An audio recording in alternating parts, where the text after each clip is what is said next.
Salt and charity. What is the connection between salt and charity? Well, if we look in the book of Genesis, we see a very interesting story. When the people of Sodom and Gomorrah were destroyed, there was Lot and his wife, and they were instructed not to look back. When Lot's wife looked back, she turned into a pillar of salt. There are those that say that that pillar of salt still exists till today. When you are in Israel, near the Dead Sea, there is a pillar of salt that some say that that is still the pillar of salt that Lot's wife turned into. Why was she the only person in all history to have been punished, to turn into a pillar of salt? It has never happened before, it has never happened after. But yet, there she stands till today as a pillar of salt. That was her end. Why was that? Abraham and Sarah, who were the founders of Judaism, built the foundation, the bedrock of Judaism on kindness. However, there was a town nearby called Sodom and Gomorrah, where they were the antithesis to kindness and generosity.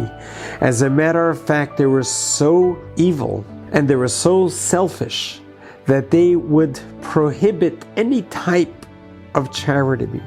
Any type of charity whatsoever. So much so that if anyone were to be charitable and generous, they would be killed. That's how the people of Sodom and Gomorrah were.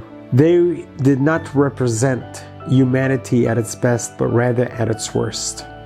So much so that God said this town has to be destroyed. Lot himself grew up as part of the family of Abraham. He learned kindness and generosity.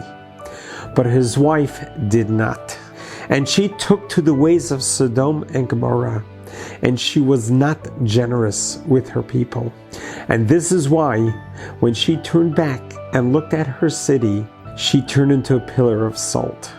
What is the connection of salt and charity? Salt represents to us, if we were to eat salt by itself, it would be bitter to our mouth. However, if you use salt as a condiment to help a food, you sprinkle on it, then the food begins tasting better.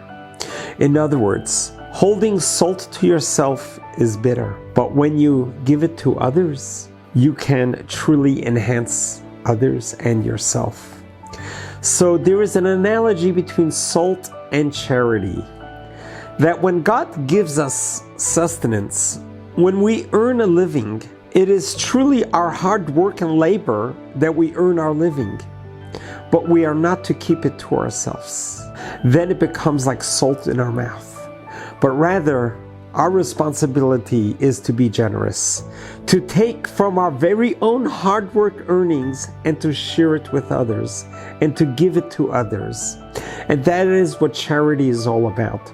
That when you take from your own and you give it to others, just like we take salt and we sprinkle it into our foods, it makes the food so much better. And that is the analogous of Lot's wife and charity. We need to remember as human beings, the way God created the world, that we need to work 6 days of work and rest on the seventh day. But during these 6 days of work, we need to work hard and earn an honest living. But whatever we earned, we are to share with others. And we need to not only share just one big chunk, but rather we spread it out. Every single day of the week, we give some charity. This is why in Judaism, charity is one of the foundations, the pillars of the world is kindness, is to share with what we have with others. And when we give charity to others, then God gives us more. It is the one time that God says, you can test me. You test me and you will see. When you are charitable, you would be rewarded tenfold. And that is what we learn from the pillar of salt. To always remember that we need to be able to impart with what we have, to part with it and share it with others. The more we share, the more we get in return. God bless you. God loves you.